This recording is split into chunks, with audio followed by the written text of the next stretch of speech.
Well, good morning on this beautiful Lord's Day.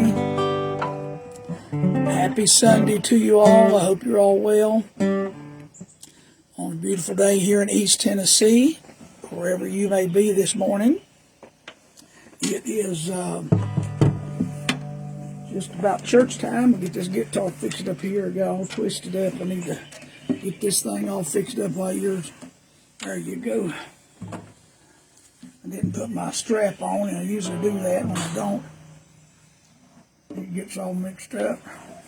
So, now, how about that? That's a little better. So, I hope you're doing well. Thought I'd just do a couple minutes here while the girls are getting ready. My wife and granddaughter are getting ready for church. I've already been up for quite a while. Got up about after 6:30, something like that. And I've had a good cup of coffee and shower and all cleaned up, and even got my hair combed. I got hair to comb. That's a blessing. It took me a year to grow it back after I quit chemo last July. I tried to grow it back out, and it was so fine and so curly, and really and it was patchy. I had spots that was almost bald, and when I tried to let it grow out, it went every which way. It wouldn't lay down, stand up, and just wouldn't do anything. So I kept it cut short until about 2 months ago. I started letting it grow out a little bit, and I'd keep it cut, every week or two just to keep it trimmed, try to get it straight. And so it finally, hey Pat, hope you're doing well. So the hair, after a year being off chemo, my hair finally grew back, and so I've got some hair to comb now, but it's totally white. I had a little bit of dark hair before the cancer, but now it's totally white, and looks like my mom. I look like my mother. She was gray-headed about it ever since I can remember. Back when I was just a little boy, she always had white hair, and her daddy, my grandpa Kimry, had the prettiest white hair, and mine's soft now. Mine used to be real coarse, almost coarse as a horse's hair, and real thick, and it's thickening back up, but it's not coarse. It's real fine. But I'm just glad I got some hair to comb now. It's been a long time since I've been able to comb my hair back and look like a real preacher like I used to. And so I hope you have a good morning. And we're about to go to the Lord's house here in just a little while. And I hope you have a good day at the Lord's house. And your man of God has a message just for you today. And Sunday school, we got a great Sunday school teacher. He's been a missionary in Brazil for 30 years. And he's off the field now, but he's still a missionary working with... it's either BIMI or Baptist Mid Missions. I can't remember. I get them mixed up. It's the same. I think it's the same board that our pastor's a board member. And really just a super teacher, super preacher. And I just enjoy Sunday school. Of course, I've taught for him several times, and he mentioned last week that he was going to be gone a few Sundays for me to be ready. So I usually teach when he's gone. And so I taught a couple of weeks back to back just about a month or so ago. So I enjoy my Sunday school, and then we got a great pastor enjoying my morning service and evening service. We have an early morning service, and usually it's about 150, 175 in the early morning. Then there's about 550 in this 11 o'clock service. We're about 700 on Sundays, 750, 500 in Sunday school. Good sized church, real mission-minded church. I love it for a lot of reasons, but one of the greatest reasons I love it is because of my pastor and the church's love for missions. And I have always been a fan and a lover and a supporter of missions. We've always supported missions, and we had probably close to 200 missionaries, but we give away money, and I think our faith promise will be over $1 million this year, and I just thank God for a church that has a burden for missions. It's not stingy with the money that God entrusts us with. You have to be wise and frugal and not just throw it away. But I can't figure out these churches that set on big bank accounts. Hey, Miss Rebecca, hope y'all are doing good. Hey, Josh, I don't understand these churches that sit on large bank accounts when there's missionaries that are having to come off the field because they don't have enough support. And that's one thing I'm thankful for. Our church is a real mission-minded church and a soul-winning church. Everything's geared towards souls. I think it's probably next week. Yeah, I think it's like the 20-something. We have the fair that comes in the Appalachian. Is it Appalachian Fair? I think that's what it's called. It comes to Gregg, Tennessee, which is where our church is at. And we are involved with a Amazing Grace Mission. I think that's the name of it. And we set up a couple tents over there every year, and we put soul winners there. We pass out stuff about the church, and we pass out Bibles and tracts. and then do nothing but just give the gospel to thousands of people. And I think it's one of the highlights of the year. Our pastor said that we see a lot of people saved. I've not been able to go because I'm just, like I say, coming over cancer, so I wasn't able to go last year. Our first year being there, they did it. So I may try to go this time. I maybe go for an hour or two and pass out some stuff. But it's a real opportunity to win souls. Our church is a soul-winning church. Hey, Janice, hope you're doing better. Been praying for your legs, girl. I've had that done several times, and I know what that is. And I think yours is a lot worse than mine was. And I hope they can get you fixed up. I'm praying for you, and just hope that God touches you. And hope you have a good day. If y'all get to go to church this morning, hope y'all have a good day. And I was thinking about an old song. I went to get some coffee, and I come back, and I was thinking about a song. I don't know if I'd sing it or not, because my voice is not cooperating these days. I'm so glad I'm a part of the family of God. I've been washed in the fountain, cleansed by His blood. Join heirs with Jesus as we travel this side. I'm a part of the family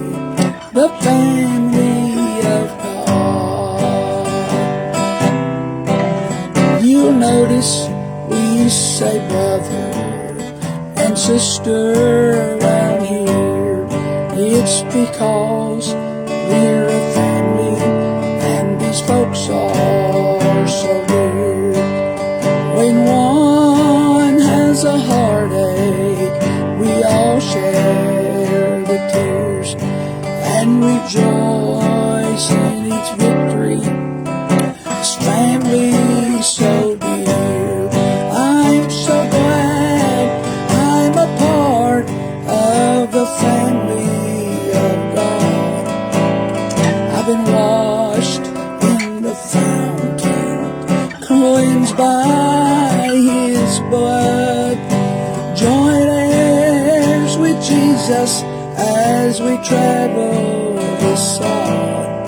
For I'm part of the family of God. Oh, I'm so glad I'm a part of the family of God. I've been washed in the fountain, cleansed by His blood. Join heirs with Jesus as we travel this side. For I'm part of the family of God. For I'm part of the family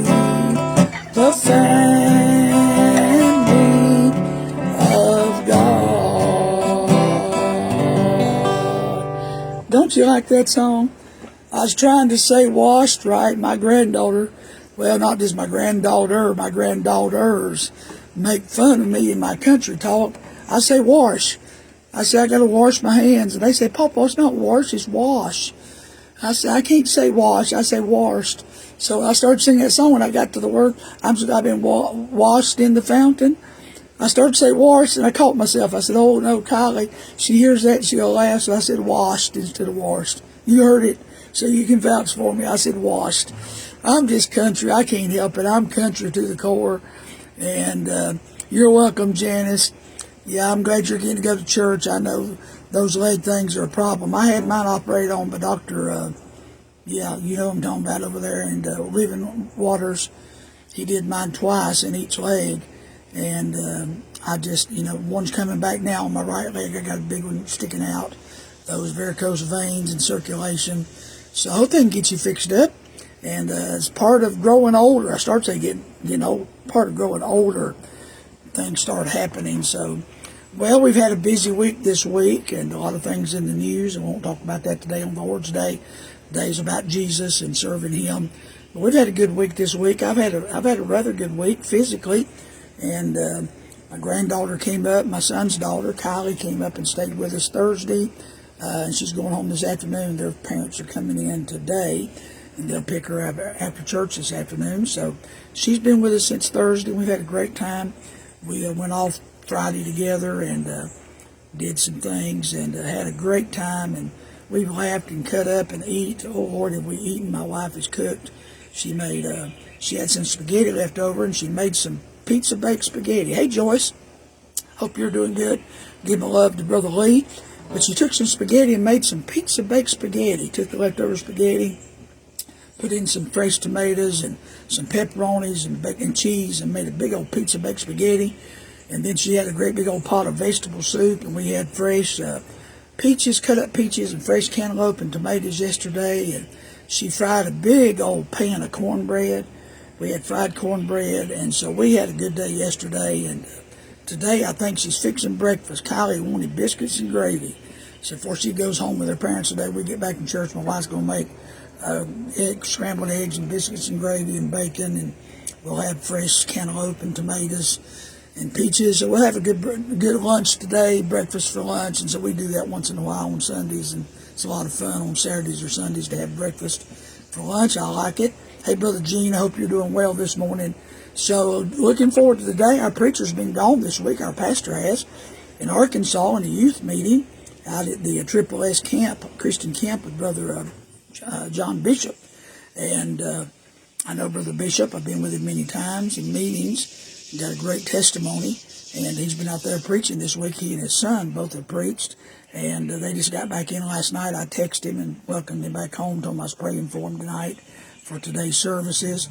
And so I'm looking forward to seeing him. He's been gone. We had other men filling the pulpit this week, so looking forward to having him back. And I'll take this old guitar to church this morning. I'll be playing, and so we'll have a good time in the Lord, and I hope you do too. Continue to pray for us and continue to help us as we try to build our outreach here on our social media. We're just about to hit 500,000 views in 8 weeks, and that was my first goal. And then my next goal is to hit 1 million views in 90 days. I hope we can do that by the 90 day as we go through this year. So we're seeing people add new followers every day, and new folks come online. And so we're going to be doing some Zoom calls here hopefully pretty soon. We get everything set up in our office to do some Zoom calls overseas to preach in some services for some missionaries, and preach and do some crusades and do some church services. And so that'll be a way we can travel by way of internet and reach a lot of people with the gospel, and hope to begin to see some folks saved. You know, I can't travel like I did, and my body's just wore out. I'm just not going to lie about it. The cancer just about nailed the door shut on me doing what I've done for over 50 years. But I still got a ministry. And if it's through social media, then to God be the glory. That'll be the way we do it. I'm still going to preach some as God allows me. I've got a few places scheduled this fall. I haven't done anything yet, but I've got my first ones will be in September. I've got a couple of Sundays in September, and then I'll be doing a meeting out in Kansas in October. And I'm not sure. I've got one supposed to be in Missouri. It hasn't been the final date nailed down. And then I got some other Sundays I got to book. Hey, Brother Colton Moore, hope you're doing good. And so we'll be back on the road some this fall, but it'll be minimum, just a minimum number of meetings, because I just can't do the full-time travel again. So we're concentrating on our social media. We have our YouTube up and running. We have our the other one, Spotify, it's up and running. And then the Facebook is where we're getting most of our views. Like I say, we're almost ready to hit 500,000 views in 8 weeks, and that's the most we've ever had. And so, and that helps us out. That helps us out financially. You know, Facebook uses your large viewing audience to do some advertising and stuff. And so, if you apply and they approve, you can get a little kickback. And so, just a little bit of income comes in from that. And then my books are fixing to go on Amazon. All of my books will be available on Amazon soon, and then the new book will be coming out soon, and it's in the publisher's hands now. And so we'll be meeting with him hopefully in the next few weeks and going over finalizing the details. We have our pictures ready to go in. We've got the cover designed, and I've edited all of the book. Hey, Miss Linda, hope you're doing well. So as soon as the publisher says okay, you say okay, let's meet, then we'll get that printing started, and we'll start with our hardback numbered signed editions first. There'll be 1,000 of those, and once those sell, then we'll have the other paperback available on Amazon, and then we'll just see what God does. We'll have all our others on Amazon. They'll be available on Kindle If you don't want a hardback copy, you can get a Kindle copy, a digital copy, and then also many of them will be available on audio. And as I said the other day, they'll take my voice and they're going to copy my voice. AI will copy my voice, use some of my past preaching tapes, and they'll copy my voice. And once they get my voice copied, they will take the manuscripts and read the manuscripts for me in my voice. So you'll be able to hear my devotional book with my voice, but it won't be me reading it. It'll be AI. It's kind of scary, but yeah, it's better than me reading 21 books and thousands of pages with my voice as bad as it is. And so excited about that. And so that's what we're looking forward to that. And hopefully that'll be not only just a way for me to have an outreach in my ministry now, but should the Lord call me home before the rapture, and and I know with everything that's been wrong with me, I don't know how much longer God's going to give me. I'm not supposed to be here now because they didn't give me as long as I've been here. It's been 2.5 years since I was diagnosed, and they didn't give me much of a hope of any kind of cure. And so I'm cancer-free now, as far as now, and so we're hoping God will let us stay that way. And my cancer doctor, one of my cancer doctors said, I believe you'll die one day, but you're not going to die of cancer. He said, only God knows when we die, but he said, I believe you're going to be okay. You'll die of something. But he said, nobody's going to be cancer. I said, I believe we're going to be able to beat it. And by the grace of God, God did touch us, and we're cancer-free as of now. And the last test, we had a little bit of increase in our levels, which is always not good, but it wasn't much. And so we're praying that, hey, Brother Scott, tell that pastor of yours that I love him and give him a hug for me today. I'm hoping to come to the camp meeting. I haven't told him that yet. And I know I preached up there every year for so many years. I haven't been in a couple of years because of the cancer. But I'm hoping to come to the camp meeting Labor Day Sunday, and I hope I can stay for the whole thing. So if you think of it when you see him today, give him a big hug and say, Brother Harrison said to tell you that he's going to try to come to the camp meeting. And I'm not coming to preach. If he wants me to try one morning, I may try to for a few minutes, but I'll sing a song or something, but I don't plan.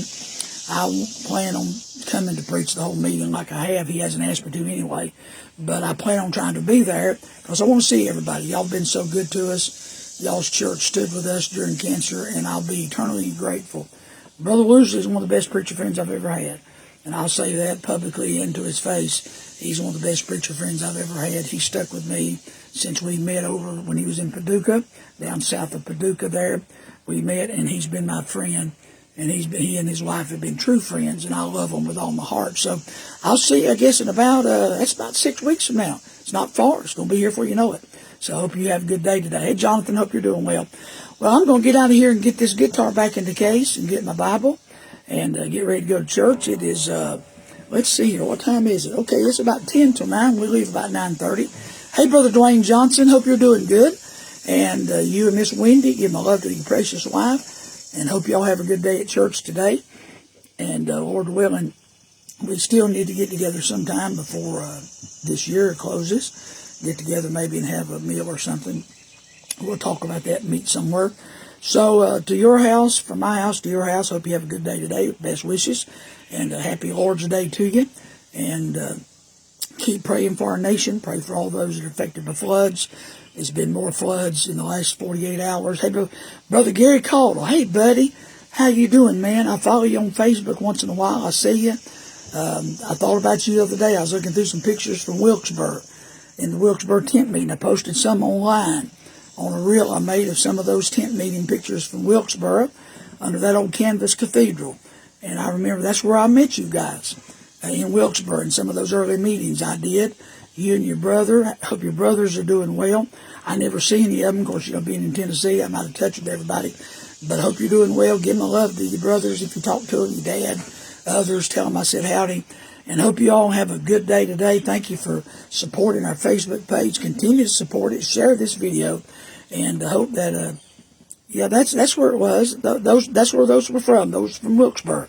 You remember that old canvas tent with the blue and red circles around the poles? That was Wilkesboro. And the ones me singing with the girls, that was from Wilkesboro. And so, man, we had a meeting. That was a great meeting. Went 9 weeks, and God only knows how many people got saved. It was hot. You remember how hot it got? It got over 100 degrees several days. And I dehydrated 2 nights. You probably don't know that, but I dehydrated while I was preaching. and I had to have IVs those nights. Had a nurse had to hook up an IV and give me IVs. I lost all my fluids. Man, it was so hot. I bet it was 115 up on the platform with all my stage lights. You know, I had TV cameras and all, and it was over 100 degrees, like 103 outside for 3 or 4 days straight. And that canvas was hot. And man, I quit sweating, and I got clammy. And man, I lost all my fluids and dehydrated. And they had to bring IV bags. EMT guy and a nurse hooked me up in the motel room, and I had IVs. And it took me till 3 o'clock in the morning to get my fluids back in me. And man, it was awful, but it was worth it, man. We had a great meeting. I think that night I had to preach with a state trooper on stage because there had to be threats on my life that day. They threatened to kill me because I made so many of them mad. And that lieutenant was with the state troopers with the Calvary Baptist. He picked me up and brought me to the tent and stood on the platform while I preached. And while I was shaking hands after the service, he had his hand in my belt loop in the back, holding on to me, watching everybody shaking my hands. They arrested a carload of guys come in that night. They had a mannequin stuck in the back of the car and had blood on it with a sign, had my name on it. And that night somebody put a 45 slug in the offering and a razor blade, and had messages wrapped around them with threats on my life. So it was really good threats, you know. And there's one to the police station. The police chief got a threat. The sheriff's department got a threat, and then the state trooper's office got a threat. So they had 6 officers. They had 6 plainclothes officers under the tent that night. You didn't know that. Had the state trooper on the stage with me, and they had 6 clothed officers out in the parking lots that night. I had 13 officers from all 3 divisions, all 3 departments, were guarding that tent that night. They had found a place in the woods where they'd been scoping me out. They'd been scoping my window to my motel room there at the Holiday Inn beside the tent, and been scoping out the tent. They were watching me from the woods, and they could see me. And they threatened to kill me that night because of all the people that were getting saved. They was losing customers, and they was getting mad, and some of those old drunks and dope addicts was going to shoot me. And so they found the site where they were scoping me at, and so they caught some of the guys and arrested them. It never was in the paper. I told them not to post it. I said, just keep it quiet because it would scare some of the people away from coming. And so they kept it quiet and honored my request. But, yeah, those were good days for her. My wife wasn't too excited when I saw the 45 slug. I said, well, honey, at least I won't suffer long. It's a 45. And she didn't think that was so funny. I was trying to make light of it because it just happens when you preach and you make folks mad with the truth. But those are good days. Some of the best days I've ever lived. And I miss those days. But it's all going to be in the book. You'll get to read about some of that stuff in the book when it comes out. So I'll save you a copy, Brother Gary. You need to read that. That'll be good. But it was funny. It was. And so I think of all these things. I get to talking. Man, who was that? That guy with the big nose that used to be an actor. He said, I got 1 million of them. I got 1 million of them. Well, I got 1 million stories too. Hey, Brother Charles Tipton, hope you're doing good. Well, I got to get off here. Hey, Angela, give Ed Hudson of yours a big hug and tell everybody out there at Shelbyville I said hello. Well, we love y'all. Y'all such a blessing. If I don't see you again on Facebook, if the Lord comes before I see you again on Facebook, I'm going to meet you somewhere up above the treetops. Y'all have a good day.